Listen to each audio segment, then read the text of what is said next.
Hello again, everyone. Welcome to another episode of Game Pass Grab Bag, your weekly podcast reviewing games for the Game Pass collection, bringing you three unique perspectives from varying skill range. I am the mad scientist who will most likely kill the family dog, Andrew. With me, the one who just wants to get back into your head, Keith. Hello. And the one who's not unfaithful but they'll stray, Aaron. What did we just say about spoilers? You haven't even made it through the title. Oh, come on. Okay, and spoiled it. Right, This game. What does it even spoil? Listen. I'm gonna. Okay, this is one of those I'm not even trying to mean. The game is 2.5 hours tops. Go play it. It's also 7 years old. If you're worried about a spoiler, go play it and then listen to this. What are you doing, Aaron? I accidentally unplugged my speakers, and then I realized it was gonna probably make a loud noise, and then putting it back in made a louder noise. So I'm also surprised you didn't catch my intro, Aaron. I thought for sure you'd say something about that. but what? You didn't get it. Okay. No, I think I was so blown away the fact that you spoiled it on your name, like a Just section cut of right this to it. already. Yeah, Andrew wants to talk spoilers so bad. So if you are coming into this episode not knowing if you should play, then here's what Okay. we'll say. How does that spoil anything? That doesn't spoil anything, Aaron. Okay. I'm sure everyone who hasn't played this is like, why would he say mad scientist who kills the dog? I wonder if that's somehow relevant to the game. But what does that spoil? Is that going to be Oh like, my what? goodness. That A just plot point. That completely changed the All right, story. What? So here's the deal. Yes, it's a 2-hour long game, as Keith said. If you have not played this game and you want to know if you should play it, just go try it. Andrew's going to go blab all over this game. This game does have a lot of elements that are hard to talk about without spoiling, and Andrew's already spoiled a plot point within 10 seconds. So anyway, this week we played Transference. Since this is October, I was like, you know what? We should play a spooky game. And I was like, you know what? Maybe we play the Dead Space remake, but we're ready to play Dead Space. And it's like, well, is it really that much different? And then Keith found this, and I went, what? Ubisoft made kind of a psychological horror game? And apparently they did. This game is Transference by Ubisoft Montreal and Spectravision, which I never heard of that studio. But anyway, this game came out in 2018. It is a first-person horror psychological walking simulator where you are a family member trying to piece together some broken, fragmented memories. Did you realize, Andrew, that What? this is actually built originally for VR? yeah, Which It makes makes sense. a whole lot more sense, and I think it would add a way better level to this game. Absolutely, especially with the audio. Yeah. I was going to get to that point later about if this game would have worked way better in VR, because I knew it was a VR game originally that they kind of transferred into being able to play with a controller or mouse and keyboard. But yeah, I'm sure we'll cover a bit of that. Yeah, we'll get there, I guess. Also, another little caveat, this is a Ubisoft Plus game, so obviously with the whole restructuring of Game Pass, unless you are a Game Pass Ultimate, you don't have access to Ubisoft Plus. We were still trying to figure out as kind of what we're going to be able to cover and what not. But This one obviously, did say it was available at all tiers when I looked at it in the app. It is an Ubisoft Plus, but I think there might either it's a weird hiccup that they haven't worked out yet, or it's like there'll be some crossover games that will be available in all tiers, but are not, but are ultimately Ubisoft Plus or whatever. well, I figured this was the first month, so before people completely canceled their Game Pass subscriptions, you probably have access to this game. But anyway, as Aaron said, there's a lot of spoilers. Oh, I'm not going to spoil anything. Aaron, I just said one little thing, and that really isn't a big spoiler. It really explains nothing, even though Aaron disagrees. But if you want to be safe, I guess, pause the episode after our Gamer Pass. But we will try to avoid spoilers. But anyway, I'll kick this off for Transference, whether this is Gamer Pass. I'll give this a game. At first, I was kind of bored with this. This, like I said, it's a walking simulator with literally zero run, which was really irritating me. You have a crouch, but you don't have a run button. Like, come on. But I actually really like this game's story. On spookiness, it was creepy. So if you're someone who doesn't want to be completely freaked out by things, this is a good entry for a spooky game. So I'm going to give this a game. Yeah, I think overall I'm gonna say game. I will. I actually I beat it. It didn't let me pause the ending, and I got cut off on something that I just wanted to go back and watch. So I went back, looked it up. I actually ended up watching.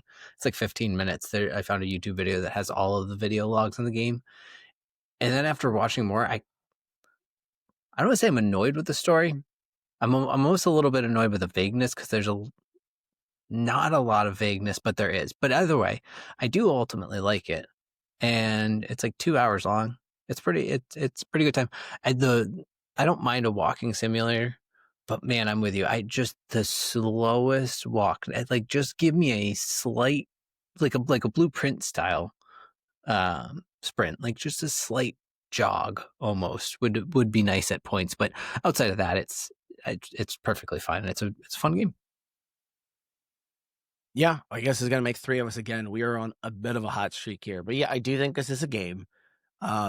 When we get into gameplay, I do want to talk about that walking part, though, that you guys are bringing up, because I do kind of have some thoughts on that as well.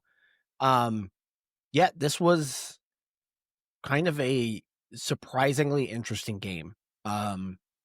Much like with most walking simulators, I don't really want to call this a walking simulator. I guess it is. There's puzzles. So there are puzzles. You're not really just kind of walking for the sake of walking just for a story. But I do think when you have a game like this, story is everything. Like that has to be pretty decent. We'll talk more about the story when we get to that section. But I've got a lot of thoughts on that. But yeah, it's kind of weird. It's weird to say, yeah, it's like a 2-hour game and it's actually good. It's actually worth trying. I mean, how often can you actually say something like that? I do think I would have rather have tried this in VR. Oh, definitely. Yeah. Now, knowing that it was originally made as a VR game, that probably would have been the route to go check it out on. So I guess if you do have an opportunity, I would go that route. If I were you. But if you just have Game Pass, obviously you can play it there, and it's still a decent experience. But yeah, this is a game. So as I said, if you don't want any spoilers, I mean, we're not going to try to spoil things, but I think it's difficult. But yeah, if you want to pause, come back later. But anyway, getting into the gameplay. As I said, this is a first-person kind of walking simulator. You just get this. The game starts off with a live action, which I thought was nice. The cinematics are all live actors of this very vague introduction of kind of what you understand what's going on. And, you are just a character that you don't know who you are, trying to piece together this fragmented memory. Something spooky's kind of chasing you. And you're trying to solve random puzzles as you try to figure out what's going on. Is that vague enough, Aaron? Yeah, but I think you can still touch on story elements without kind of getting into the details here. So apparently a dog is a massive spoiler, so I don't know. Can I? You specifically said kill the dog. There is a portion in this game where you're not really sure what happened to the dog, and now they'll know what happened to the dog. Okay, well, hopefully they've already paused it if they didn't want to hear a spoiler. Because now Aaron just explicitly said it. Andrew just alluded, and you just came right out at the beginning. I'm the mad scientist who kills his dog. What do you? Is somebody just supposed to be like, yes, that's the thing mad scientists do? That would make sense. Well, that actually was going to be a point I was going to bring up. Why is anytime there's ever a scientist, they kill the family dog? Would it be easier just to go to the pet store and just buy a dog? Andrew, name another instance in media where the mad scientist kills the dog. Like all of them. Like, okay the closest one, Full Metal Alchemist. How about that? Oh my goodness, used anime? It's media. All right. Is that not media? Anyway. Is that not media? So the story's opening cinematic. Back to the Future, Einstein, his dog, he experiments on that dog. Doesn't kill it, but he does experiments on the dog. The opening cinematic, it's very brief, it's very weird and very abrupt. I do like that it's live action. I do like that there's a lot of live action in here. Yeah. I don't know why that still feels cool to me when games do that. It reminds me of the days of like Sega CD when that was like groundbreaking. So now, like, when I see it now, I still get that feeling of like, ooh, live actors in a video game. This is crazy. There's something about it that, because of, like you're saying, with the Sega CD thing, it gives it a bit of a campy feel to it, which in this type of setting fits pretty well. But honestly, I think in a game this short, it actually makes the characters much more relatable, because you are watching, listening, real humans, right? Like, it's not, you're not trying to like read a couple things and some really poorly animated characters interacting with each other and something you're like, okay, this makes it feel so much more real more quickly. Yeah. And I just think that's just a nice little touch. So you're essentially unraveling this story, but this story comes together in bits and pieces. But again, we're in a 2-hour runtime. So pretty rapidly, it's laying out this story. Now, I will say, by the time you get to the end, Keith kind of alluded to this. I have the same type of argument when it comes to movies. Like, I'm okay with vagueness if it feels like it was properly placed there. Not vagueness, but just like open to interpretation. I'm okay with it when it's done properly. This game is very much an open to interpretation. I think you could. That explains 90% of it. I got what happened. I think you could interpret this actually in a few different ways. But I think that this actually does a really good job of that. I don't think it necessarily, you get an idea of what happened to everybody. Yeah, you know that's pretty evident. But what's the monster? I would like to say, but we aren't doing spoilers. I've read two different theories that actually have pretty good arguments to what both of them could, or what it could be. Yes. But that's where I'm saying, like, I'm okay with that kind of open to interpretation. Is this game an allegory of something, or is it far more direct? I would lead to believe I think it's more of an allegory. And this, again, you get a little bit into spoilers. I recommend people just play it and kind of figure it out for themselves. But I think it's an allegory. Do we want to talk after? Do we want to talk spoilers? No.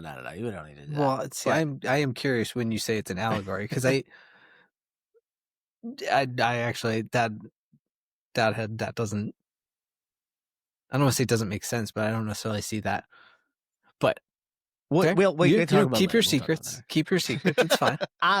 But I again, that's one of these things that I like about this game, is the fact that I understand, like, the basic tenets of this game are explained. You do know what happens to each of these characters. You do understand that. But there is still elements there of, well, wait, what did this represent? Like, what did the crystals represent? What is spoilers? What is represented each time you're changing viewpoints? Like, what's being represented there? So see, I feel like I actually got the viewpoints thing pretty clearly. Yes. I think that you could probably land at a certain spot on that for sure. I like that about this game, though. I think that is a cool element to this story. I don't think it plays out as you're seeing it. Like, I don't think the story is just that. I think there's more to it. Well, there's another layer or two. So you just said something that I know it's, I don't know, I'm going to be out of order on this, but I feel like it's very fitting because it's all woven so well into it. And it's kind of what I like about this game is the map is so interesting, and like so much of the gameplay hinges on the house and how the rooms interact and play with each other.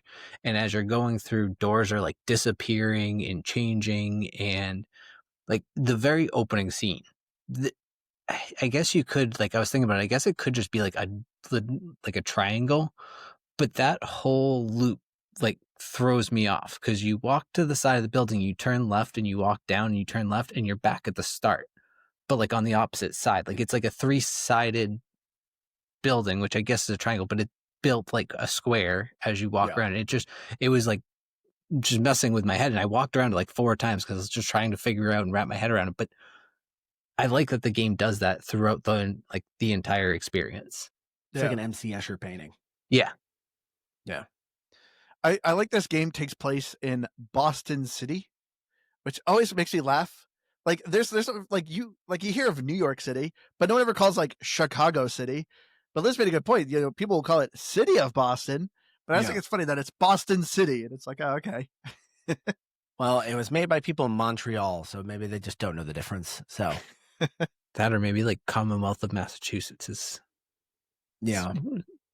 trademarked or something. I don't know if there's anything else you want to touch on the story, Andrew. Is there anything else you want to touch on with the story? I mean,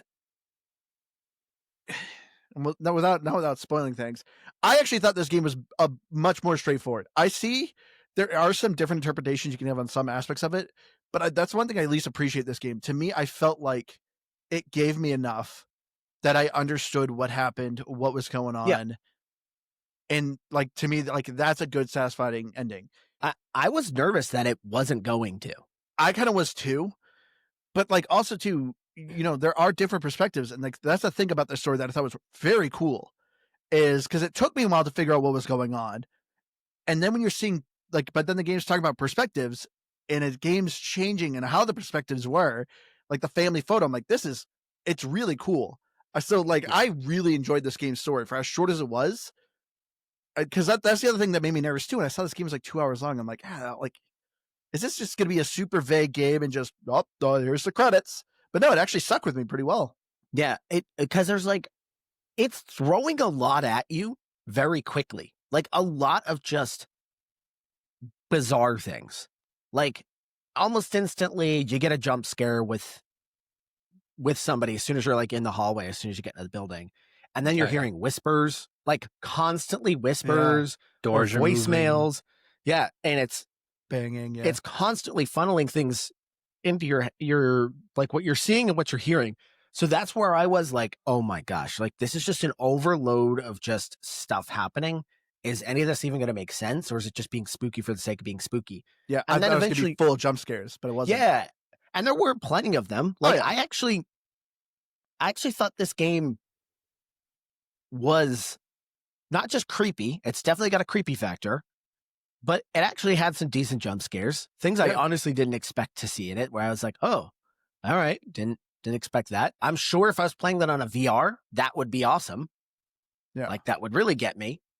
They weren't cheap jump scares. It's not like I'm opening a drawer and a random thing's going boo. I talk about this all the time. Like they nail it in a way that they're going to be around some corner somewhere, but they find a way to actually put them in places that you're not. And my favorite thing about them is they're mostly subtle. And I think this is what you were saying, is like, it's not things jumping out at you. It's things that are in the corner of your eye and you have to look a second time and then it hits you. And then it's really creepy. Or even there's at least one, and I actually took a screenshot of it, that like a door opens after you open the lock, and it does it with the most perfect perspective where you can just see like the half of a clown poster, and it's just this super creepy eye. Yeah. I was like, dang. It's like, that's like, it's just well-placed things like that are just, I've really liked about it. This isn't necessarily story related, but this is a question that kind of popped up into my head when I was playing this. And especially Andrew, who anytime we talk about a spooky game, he's always like, it's not scary. It's not scary. So like, I don't know Andrew's scale of scare, but if it has children, it scares me. So this game had children. Yes, it did. And it creeped me out a little bit. It's just in general, if it has a child. I don't know why. Children in horror movies do it for me. Like children in horror movies, creep me out. Yes. Yeah. But not children in general. When you're playing a game, is it scarier if the monster, the thing that's chasing you or whatever, can kill you? Yes. Is that scarier? Yes. I was trying to figure that out too. Like, did it make a difference? Because again, not really trying to spoil anything here, but you can't be killed by the monster. There's at least one part I can think of that you can go the wrong way. Yeah. And it attacks you and sends you back to another, like an earlier part. But I think that's the only part I can think of. But and it's would not you say that's killing you? I wouldn't say it's killing you. No, I'm not. I'm just saying, like, that's the closest it comes. But I think it can be plenty scary. I don't know if it necessarily makes a difference for me. Because, and this is just my barometer.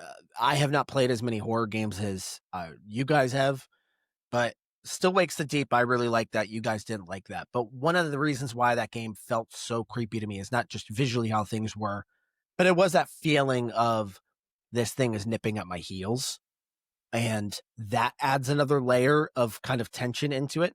But I was playing this and I was like, I don't know. I still kind of feel that weird eeriness, even though I know it's not going to attack me. That's not what this game is. So I was kind of curious. I was like, I wonder if that makes that much of a difference. Can you still have a scary game, even if it can't kill you? Yeah. See, and I say yes, because when we get into it, it's because of the audio.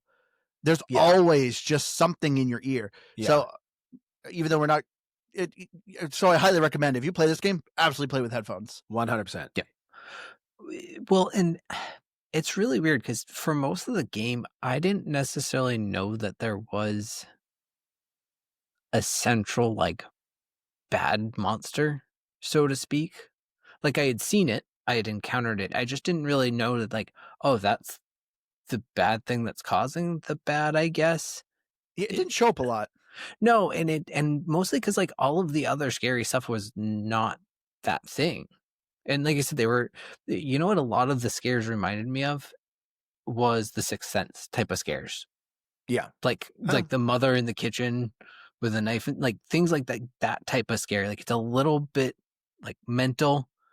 It's creepy. It's got all that, but it's also, it's like a little bit psychological too. And and that was what I kind of appreciated about it. And that's why I thought, like, you haven't asked it yet, Aaron, but I'll answer it.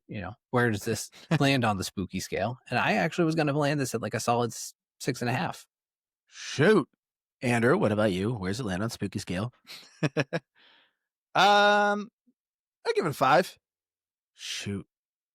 I don't know if I've asked you this in the past when we've had this argument. What's a 10? It's hard to say. What's the scariest game you've played? All right. I remember when you asked me this, and it's like, I'm curious if I am jaded. The most recent scary game I can think of is Outlast. I played that when me and Liz were dating, and Liz watched me play most of it, and it was generally very creepy. Because you didn't have a flashlight, you had a camcorder that just had night vision on it, and there is something almost always chasing you, and you're in an insane asylum. Very creepy.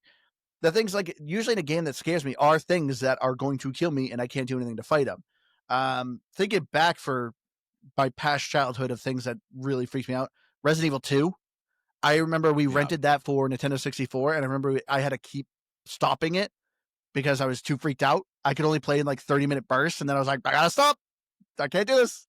And then Sylvester and Tweety, I think it's called like Adventure or something like that. That game creeps me out because there's a level where you play as Sylvester the cat, and Tweety becomes like a giant Frankenstein bird, and you can't kill him, and he's constantly chasing you. And I remember as a kid, it terrified me. Okay. It's a very specific thought. I don't remember this. It was on Sega Genesis. I remember. Okay. All right. Pretty lame. So I like how Andrew's like gave this a 5, and then he's like, but Sylvester and Tweety 10. I was like 6 at the time when I was playing that game, and I was like, no, it's too late. That's your number 10. Your number 10 is Sylvester and Tweety. You heard it here. All that to say, I'm gonna look up the exact game name while you talk. I think the story is really good. Like, it's really decent. It's all voice acted, and a lot of it is anytime you're seeing a character, you're basically seeing them in live action. So yeah, kind of cool. Yep. Sylvester and Tweety and KG Capers. Wow, sounds frightening. It was rated general audience, so it's for everyone. And as a kid, it scared me. Hey, you have no room to judge, Aaron. Why? You and your Lion King. That's all right. I was never scared of Lion King. Okay. You just got emotional. It was emotional. And most people feel that when they hear Elton John singing, Can You Feel the Love Tonight? Most people feel that, Andrew. All right. Are we ready to jump into gameplay? Because I got some thoughts. Yeah. I mean, I feel like I think we've got. I mean, well, real quick, here's a screenshot of it right here. That's it. Tweety Bird turns into this. It's called Hide and Shriek was the levels.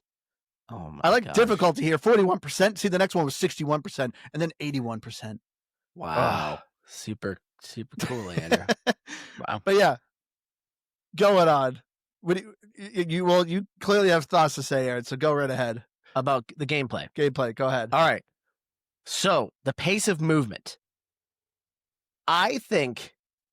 Well, there's a few things to think. The pace of movement, I think, as a VR game, makes a lot of sense. I think that pace of movement probably would make sense with a headset. Doesn't quite make sense with a controller. You walk at one pace, and that's it. The other thought on that is I noticed it immediately, and I think because you start outside of the apartment, out in the street, so you've kind of got this long sidewalk, that feels slow as molasses. Yes. Yeah. And I think it's because it starts you in an open space. When you're in the apartment, going through the halls, I didn't notice the speed at all. I felt like it was completely comfortable. It was noticeable how slow you are when you're outside. So I was like, all right, in corridors, this doesn't actually feel all that bad. And again, maybe it's also just because you're interacting with a lot of things and there's a lot of things kind of attacking your senses. But that initial out on the sidewalk thing, yes, it immediately is like, oh, this is slow as I'll get out right now. But I didn't think it was that bad. I know that that's like a claim people talk about, but I didn't think it was that bad for a majority of the game because you're indoors. It doesn't feel bad. I don't know. Am I wrong on that one? No, I think you're right. There's a few times where, like, I think it was one of the later puzzles that I had to go back and forth a few different times within the house that I was like, I wish I could kind of just move a little quicker here. But truthfully, outside of that, I think you're right that once you're in the house, it doesn't feel as bad. It's in part of that, like, it starts outdoors, but it's really throughout the whole game is you kind of probably phrase it right, is like the game's just throwing a lot in your face all the time. But there's just a lot of noise of you can interact with everything just about, it seems, and 90% of it is meaningless. It's just that stuff kind of drives me crazy. Yes, I was going to bring this point up too. I don't want to say, like, I don't know. I don't think I like it enough to defend it. So in a game with puzzles, it drives me crazy. And again, it makes sense for a VR game. VR games, you kind of want to be tactile with things. So it kind of makes sense that it's giving you the opportunity to kind of mess with a lot of things. My problem is in a puzzle game, I don't know what's relevant, what's not, like what is and what isn't. And it was totally fine. The puzzles were easy enough to go along with it. You were fine. But at least initially, it was driving me crazy because everything I'm like, ooh, I need this. Ooh, I need this. Ooh. And then I was like, I don't think I need all this. I'm pretty sure some of this stuff is just junk. Yeah, like I fully agree. I mean, this is like very typical walking simulator kind of thing where there is just a lot of knick-knacky things you can pick up and turn around to look at, but they don't do anything. Like some of it, like case in point, right in the street, there's a music store and you're picking up like 3 or 4 different flyers about this music store. Heck, I picked up a Chinese restaurant menu. Like, what was the point of that? Nothing. Yeah, there's no reason some of it makes sense. It's obviously world building, understanding, other characters that aren't in the game, like their perspectives and how they're concerned, and like it's building up a little bit of story universe. I get that. But you'll literally back a box of matches and it's like, okay, here's a ribbon. And it's like, okay, why was this a thing? I kind of started to figure out if it was something you saw more than once, you didn't have to pick it up again. Yeah. Like, well, yes and no, because it built, like, case in point, the family photo. Like, but that's the thing I really liked. Thing because the family photo changed. Like, that's a unique item. But I'm talking about a flyer or a business card. Like, every time I saw that, I knew I didn't need to pick it up again because I'd already seen it 5 times. There's no reason it was going to suddenly become meaningful in the game. And if it did, that would have been a really, really bad angle for it to take. Yeah, it felt like there was a lot of just trash hanging around. Yeah, there definitely is. Especially with like a toy. And it's like, okay. I do like, did you guys catch the like random Rick and Morty reference? Yep. I took a screenshot of that. I thought that was pretty funny. No, there's one point you open up a cabinet. Well, it's built in there too, but there's a robot and it's the one he builds that its purpose is to serve butter. Yeah, it's called the Mecha Pass Butter. Okay. Yeah, I didn't really watch a whole lot of Rick and Morty. Unless it's like Pickle Rick, I'm pretty much not going to recognize it. Oh, I mean, a lot of people meme it because it's, what's my one purpose? Yeah. And then somebody obviously put in something different, but yeah, that's it. to pass butter. Oh, okay. I thought I think there was at least one other thing I noticed that I was like, oh, I think that's a reference to something else, but that one was pretty obvious. Yeah, I thought that was pretty funny. But yeah, the gameplay in this was easy. Like, did you get stumped on any of the puzzles? Because I don't disagree with you, Aaron, of saying this is a puzzle game, but it's like very shallow puzzles. Yeah, I wouldn't say I was ever stumped. Like, it might have just taken me a minute or two to just be like, all right, wait, what is this? And then okay. The very first puzzle I actually did look up. The music? Yes. I was like, really? I don't know what scales are. Because I don't know music scales. So I'm like, I don't know what letters those are. That one I thought that was pretty easy, only because I don't either, but I thought it gave me enough of the clues to like kind of piece that together. But the one that actually took me a bit was the laptop puzzle. That was the one I almost thought I was gonna have to look up. And it was I was purely just hung up on the wrong thing. Same. I was on the radio, and because there's a, I don't know, but yeah, I thought that was where I was going to get my solution, and I kept going back and forth, and then finally I happened to stumble across the piece that made it all click, and it's like, oh, okay. Andrew, sometimes it's like every week it's turning into you just say something and then like immediately contradict yourself. Then I'm like, what? What? You had to look up a solution for the very first puzzle, and then Keith just said this about the laptop, and you said same. Well, no, because he said, I thought I would have to look it up because I was the same case. I wasn't looking at the radio, but I was like, you need a 4-digit combo, and I ended up switching like through different perspectives like 3 times. And then I was like, wait, I never really looked in this room. And then I was like, oh, it's right there, literally in front of my face. Kind of sounds like you got stumped by some puzzles. I wouldn't call it stumped, but I was thinking the same. I was thinking the same as Keith when he was like, I might have to look it up. So that's what I was agreeing with. But I didn't have to look it up. I'm just saying you kind of talked down to it, but I think we all kind of are landing at the same space, because this was my thing, is they're puzzles. Are they challenging puzzles? No, nothing that's not going to take you more than just a few minutes to figure it out for the most part. Unless you're Andrew, then you have to apparently go to Google to figure out how scales work in music. I know how they work. I just didn't know what the lettering was. Did you look up for the piano puzzle too? Because you didn't know what the notes were? No, because the piano puzzle didn't have to really do with notes. It just had to do with a light. Neither. That's kind of my point. But he Googled it. Sick burn, I guess? Yeah, no, because ultimately it really had nothing to do with the music scale. Really, it was literally the puzzle pieces were right in front of you. Yes, it did. You had to know where the notes were on the mat to know the lettering. I said the G word, so my phone was just like, yes, can I help you? Yeah. No, started yelling at me. No. There was literally it popped open, and there was a piece of paper that gave you the solution. I did not see that piece of paper. I saw the doormat. The doormat said, there's 6 doors. There's 6 mailboxes there, and the top right one is loose, and it pops open, and there's a piece of paper, and it tells you how to read the music scales. Oh, I did not read that piece of paper. So there's my issue. That's why I Googled it. So you missed the puzzle. So what Aaron is saying is that you didn't get the puzzle, but these puzzles are too easy. My only retort here was just Andrew just talked down to it like it was meaningless, and then immediately had to follow up and said that he had to look up a solution to the very first puzzle. So you can't really talk down about the puzzles if you couldn't actually do them properly. So yeah, I looked up no puzzles. I'm not saying that this game is challenging. It's not. But just don't sit there and be like, I wouldn't even call this a puzzle game. I wouldn't even reference it at the beginning of this as a puzzle game, when you had to actually look something up to move on. I mean, no, and I think actually roasted. And I noticed it at least once. I don't know if it happened all the time, but when you're inside the house, which is the majority of the gameplay, if there's an item you need to pick up in order to use to complete the puzzle, like you'll get auditory clues when you've picked up that item. Like the music changed, and then all of a sudden I started hearing different voices and things like that, because it's like starting to queue up other cutscenes to like happen throughout the house as you walk with that item. Yeah. So that's a way you can kind of Go around, pick up items. Real quick, speaking of the cutscenes, I hated the kids' cutscenes. The kid actor, all his videos were pretty useless. Kid actors are tough. Yeah. And but not only that, it's not even just a kid actor. His videos were pointless. No, are they though?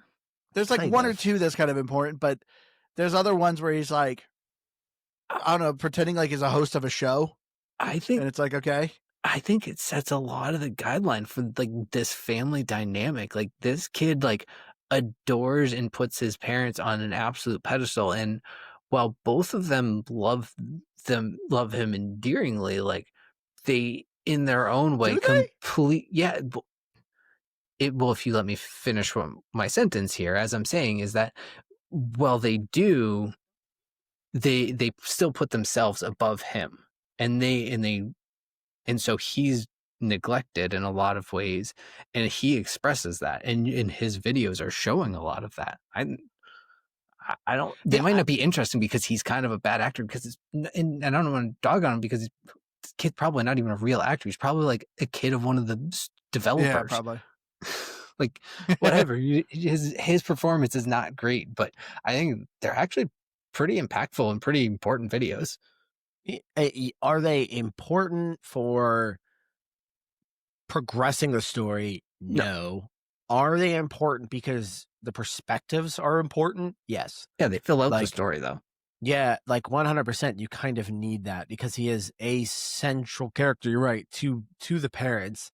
So it's kind of important that his perspective is in there. So yeah, a nice try, Andrew. Again, taking shots at a little kid. Jeez, yeah, real sick.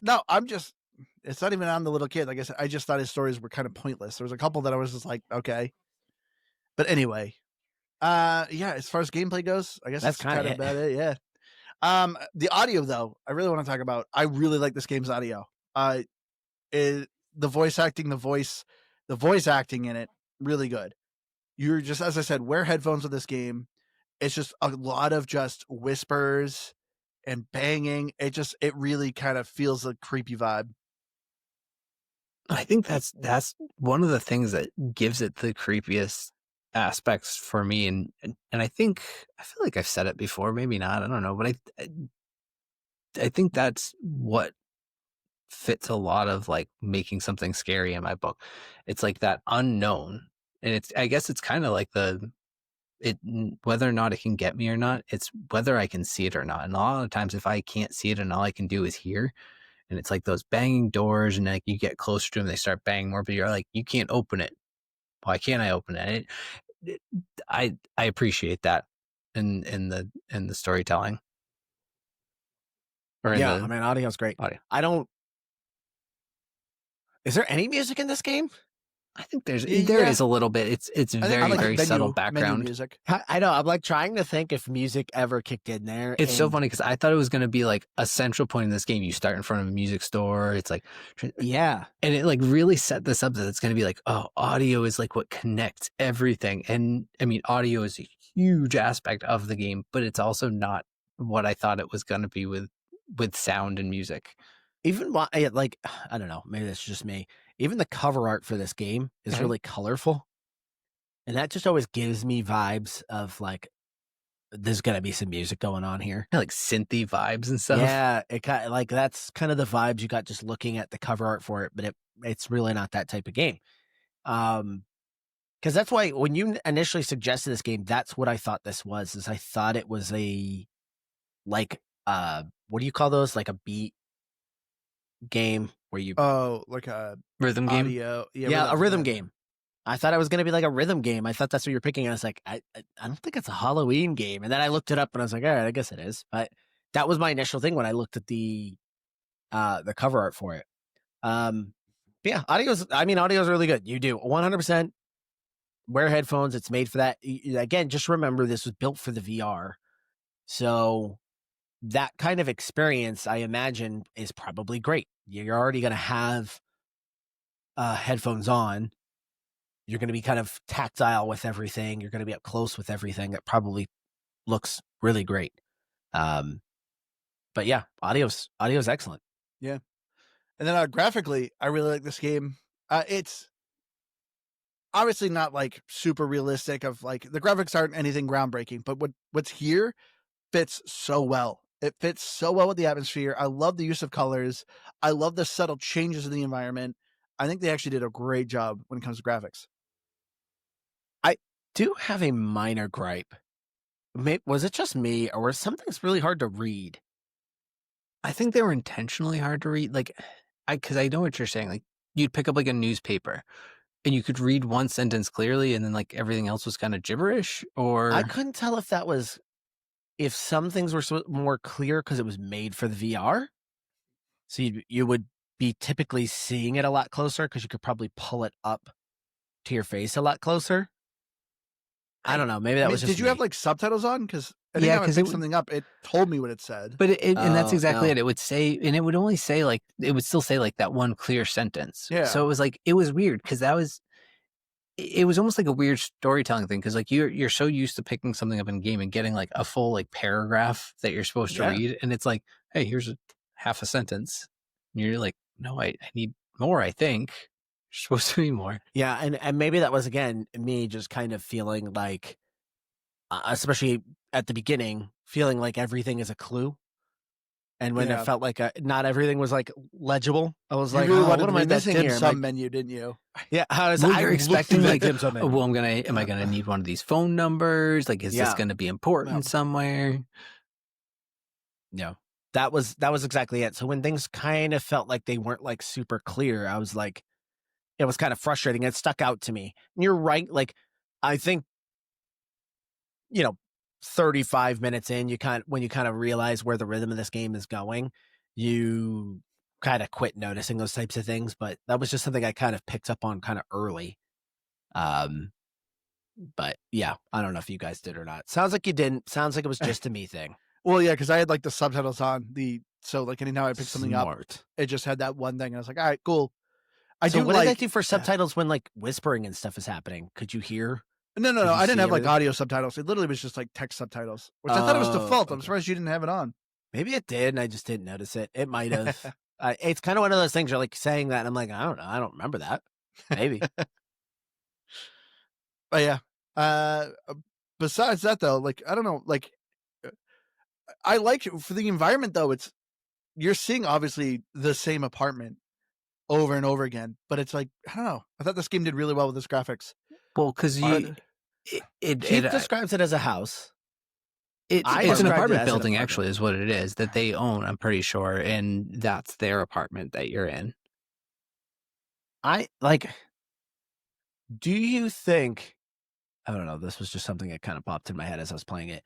Do you think what you're seeing is a bunch of things smashed into one thing? Yes and no. I think that because the game is a game built on perspectives, they all have these different perspectives that you're seeing things through. Are you seeing multiple environments smashed into one? I feel like we gotta have a spoiler talk. See, I don't think so. I like you to the dog on me, Aaron, that I want to spoil things. I'm asking a question. I genuinely don't know. I'm trying to answer you. I'm saying I genuinely don't think so. I think that there are certain aspects of it that kind of change because they'll even.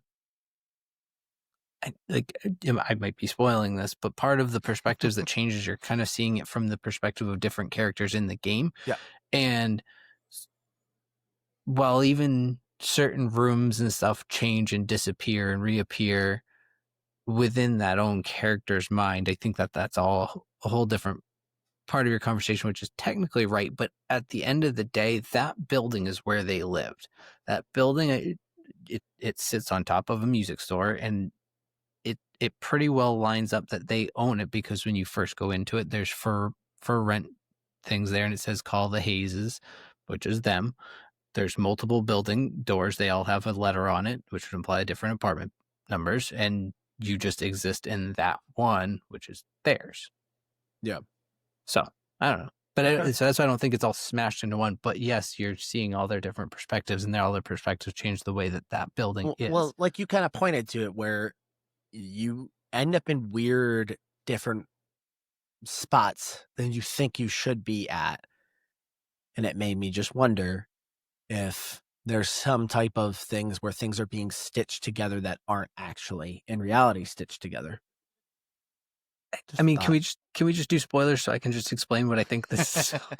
All right, we're doing spoilers. Go ahead. Keith, what do you think? We can wait till the end. It's fine. I don't mind waiting. I mean, we're at the end.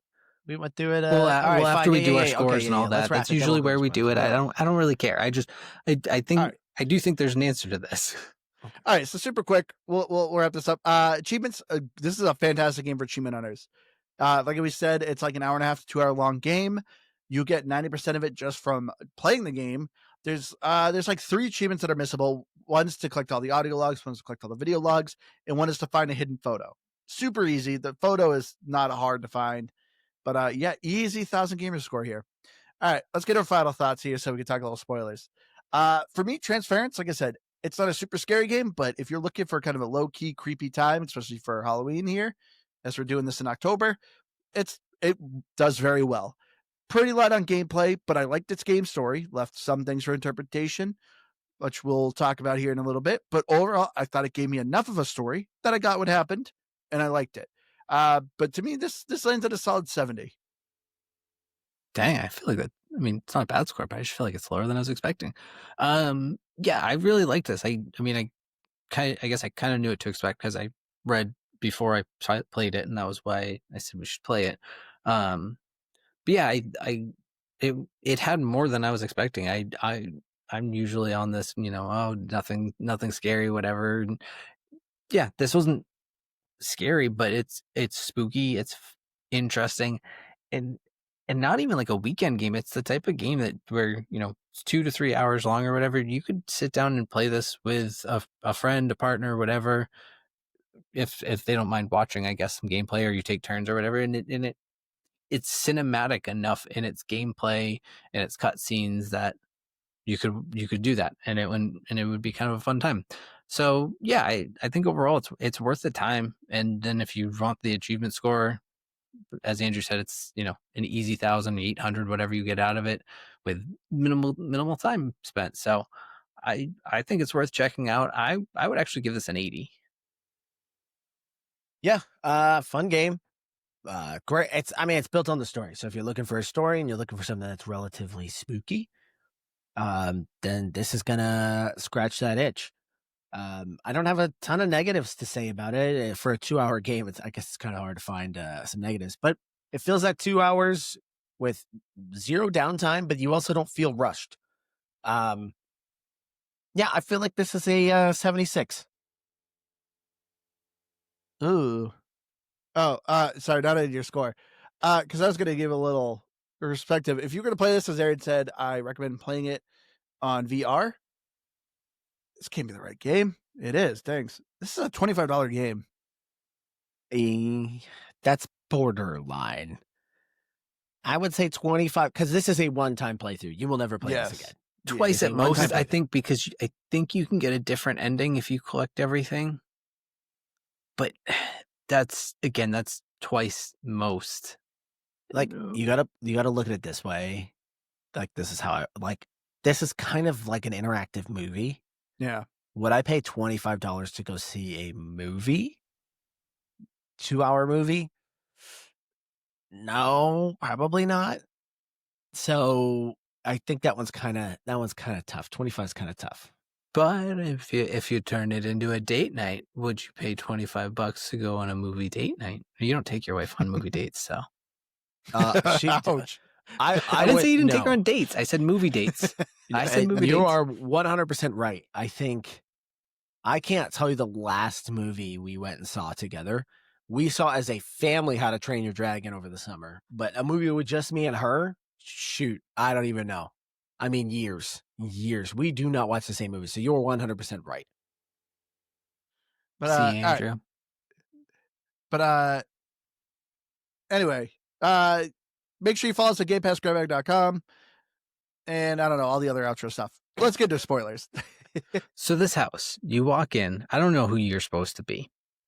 And some of this comes a little bit from reading kind of just different takes on this, but you walk into this house and you're sort of outside of the whole thing. And then I feel like you kind of get like sucked into it, because then each of the different perspectives you're going through, it's the father, the son, and the mother. and it's like each time you like pick up a different crystal, you're like synchronizing this whole thing. Like it's all out of whack. And this is where one of the theories I read is basically like they all went into this angry because they were murdered, so they're like unsettled, and the system basically thinks they're a bug in the system because they're all just like disjointed and is trying to get rid of them. So you're synchronizing them, and then like gets rid of the bug in the system, because then they're all like at ease and peace at the end of the game. At least that's kind of how I took it. My assumption is, I kind of agree with you in the sense that I think you are like some type of an employee or colleague. I think the first, like the beginning cutscene is you, the person that he's talking to. And so that's you coming in as kind of like this unknown third party. So there's something that he says in that beginning intro that really stuck out to me. He talks about the ancients. Yeah. Like real briefly, where I was like, because that one stuck with me because I said, okay, kind of a super weird thing to say. And that was like in the back of my head, like, okay, well, who are the ancients? Like, what are the ancients? Why did he say that? So like Lovecraftian kind of stuff? And maybe he just basically said like, this is like a power that not even the ancients knew or something like that. And I was like, see, what? So but I think it's referring to immortality. Yes. I think that was ultimately what his goal was, obviously. But the other thing that I think kind of sticks out to me too is the name of the game is Transference, which obviously relates to what was actually happening. But that's also a psychological term for what most people call projecting. So you taking a feeling and putting it on to somebody else that they're feeling it. And that's in actual medical terms is called transference. So again, this is like kind of the subtle stuff that I was like, huh, like I think there's another layer here. I think the monster, I think that thing is the allegory. I think that is directly related to the dad. I think that either represents his desire or his control. It's something along those lines, that the monster represents one of those things. Yeah, I thought the monster was the dad, because that's the thing. I think you're playing as the dad, because I was like, I kind of want to play again to figure out. I don't know if you ever see the monster when you're in the perspective of the dad, but it's clearly, because that's the whole thing. The dad drugged and killed the family members, but in the dad's mind, he thinks the family loves him. Whenever you're playing the dad and you look at the family photo, everyone's happy and hugging each other. But in reality, the son feels distant from both the parents. And then the mom also hates the husband. And I wanted to disagree with you. I think the mom also hates the kid, because anytime you play as a mom, she keeps seeing pregnancy tests and she sees it as chains. Yeah. So I don't think the mom liked the kid either. So he keeps saying, like, the dad was saying, like, oh, you need to have a subject with a calm mind. And so that's why he did it to the family members, because he thought they loved him, but in reality they don't. And so that's why it didn't work. I didn't pick up on the chains aspect of it, but that's a good catch, because like the birthday video is, I think, probably the most telling of them too, because you have, and it's from all through the perspective from the kid. He's just watching the parents fight and he just wants to have a good day. The mother sees it as the dad being a drunk. Yeah. And he's drunk and he's like aggressive and whatever. And then the dad sees it as just, he said, perfect, and everybody's happy and everybody loves everything. But I think the video, the clip with him when like it clicks, I think that's the ending if you get all of the videos. So did you go and watch all of the clips, Andrew, or Aaron, I guess too? No, I didn't. So I think because this one was in there, when you collect everything, I think instead of the ending where he's sitting there in a suit, he's like in a rattled mess because he's like preparing to kill them. And then the final video, it's him. He's like cut up, shaky, and then like all of a sudden he just breaks down and starts going, "What have I done? What have I done?" And it's like, I think right after he's committed the murders. And so it's like, I mean, obviously it's there the whole time that he did the murdering. We know that. It's just like, in most of the endings, if you don't, and that's why the achievement for getting them all, it's called the whole story. It's like, if you know, and obvious, most things, you know, it's the true ending, so to speak, when you actually see all of the different videos and you see all of the different perspectives, then you get to see that, like, he just murdered everyone is really what happened. And maybe it worked. Like, it doesn't mean it still didn't work, I guess, but he realizes that it's not so perfect as what he thought it was.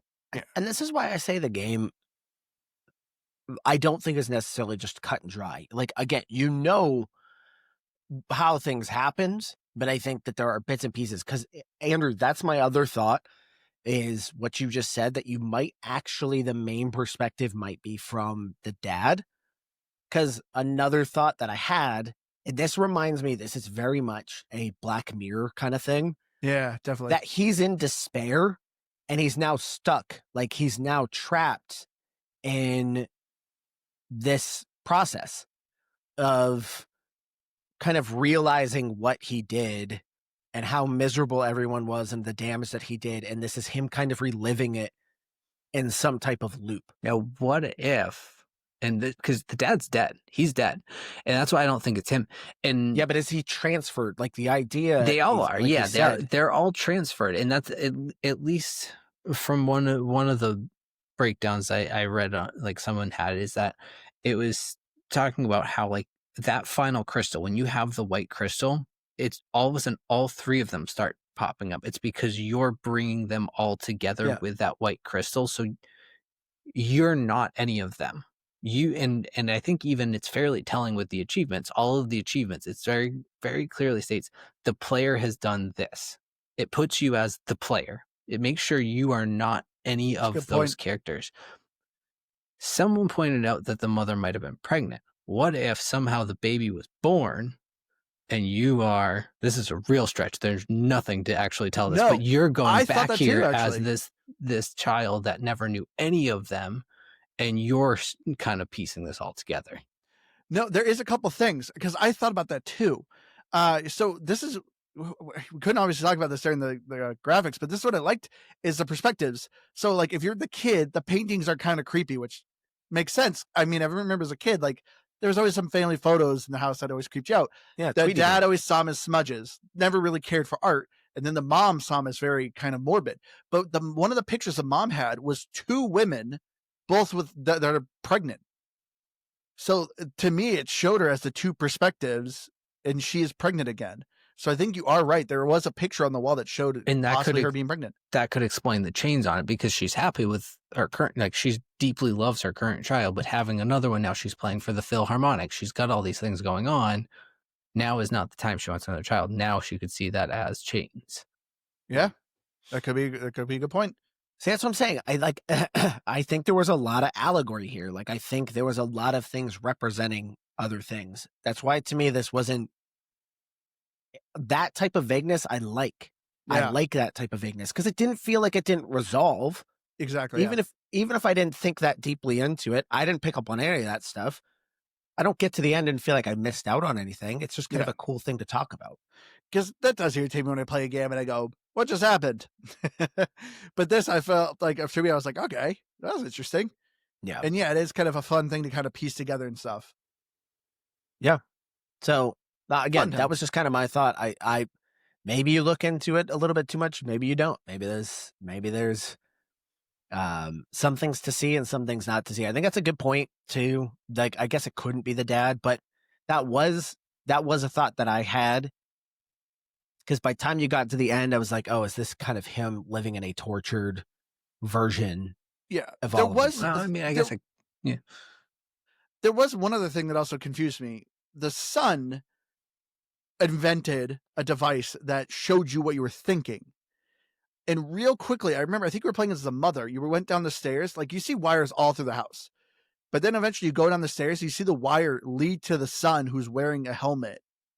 And so that was another thing I was thinking. I was like, oh, maybe it's the son who's doing all of this. That's another clip that I didn't find, but I saw that's in there. It's one of the son's clips. It's like him recording in front of it, and he's like prepping for his science experiment, and he starts talking about it. He's like, here's this device that I totally created all by myself. And he stops and he's like, well, maybe not all by myself, with a little bit of help. And he stops and he's like, well, maybe with a lot of bit of help from my dad. And so it's his dad created that, whether or not it works or does anything. But also it could work because the dad probably wanted it because he wanted to have calm minds so he could read their minds, or part of his mind reading to pull their thoughts so he could create the transference in the first place. So was the son never a genius? Ooh, maybe. Was it just the dad the whole time transferring onto his son that he was a genius? I mean, honestly, that could be the whole thing, because he just kept transferring what he wanted on everyone else around him. Well, and in reality, there's something to be said for that too, because if the dad's feeding him that way, then there's one part where there's an audio clip of the son talking about like, oh, mom says we're just a beautiful band, and dad does this, and I do this, and we're just gonna make the most beautiful music together. So she's transferring her feelings onto her son through music. Also, so going back to the level design, so this all takes place in an apartment. Where does the dad kill them? That I don't know. It doesn't, because the son says it's the dog's in the freezer. He always yells to the kid, "Go to the garage. Go to the garage." How many apartments have garages? Especially in Boston. This is why I'm saying I think what you're seeing is a stitched together view of things. I don't know if they actually lived in an apartment. What's the purpose of all those other apartment buildings that you don't even firms that you go into? I think that's just a stitched memory from something else. I don't know. I'm just thinking of things that stuck out to me. You were right, like kind of like this perspective stuff didn't quite make sense, and he kills them all in the garage. I think he kills them in the basement. So you keep seeing the store called Harmony Labs, but you never actually go in Harmony Labs. Anytime you go in it, it just brings you to the apartment. So I think it is in the basement. I think only the dog is in the freezer, because he did talk about you need to have a cold area, but I think it's whatever was in the lab in the basement. Well, and that's why he screams at him when you try to open it, and he screams at him, "Don't open the freezer." But then he realizes you're the son, or he realizes you're somebody, and he goes, "Oh, I thought you were someone else. No, go ahead," or whatever. Yeah, which you can never open the freezer, as far as I saw. No, I don't think it ever lets you. Which that kind of drove me nuts. Unopening doors. But you really want to see a dead dog? Oh, no, just that there's like constantly places where there's doors you never end up opening. I'm like, oh man, they the only thing that would lead me to believe that, I don't know, maybe going back to watching it, like going back to the clip of him like in the realization, he's in like a real dimly lit room. It's the same one, like you'll see it from time to time when he's like repeating, was it the Robert Frost poem? And like over and over, it's like that room. And wherever that room is, because it's like the way the shot takes place, he like looks across the room and like he stares for a second, and that's his realization moment. And it's like he's looking at their bodies after he's done it. I think that's the take I got from the video. So I don't know. Something to think about. I don't have any other theories. All right. I mean, well, that's what's great about this. I feel like the theories are just kind of like side things. You at least know what the main story is. And I agree. That is one of my favorite things about this game. Yep. All right. But I guess we'll finally fully wrap it up now. Once again, go to GamePassGrabback.com. See all our past reviews. Check us out on Spotify. Write us a comment. Send us an email. Our link tree will be at the bottom to all our things. Check out our YouTube channel. Been trying to stream there more. Surprised, Aaron, you have not streamed Battlefield 6 at all. No, I need to get back on there. But I've been your hardcore gamer host, Andrew. You can find me on Xbox Live at Firebird0952. I've been Keith. And I'm Aaron. Hey, you guys actually said bye. Look at that. Say our names. But thank you all for listening. We love you all. We'll see you again next week. Bye.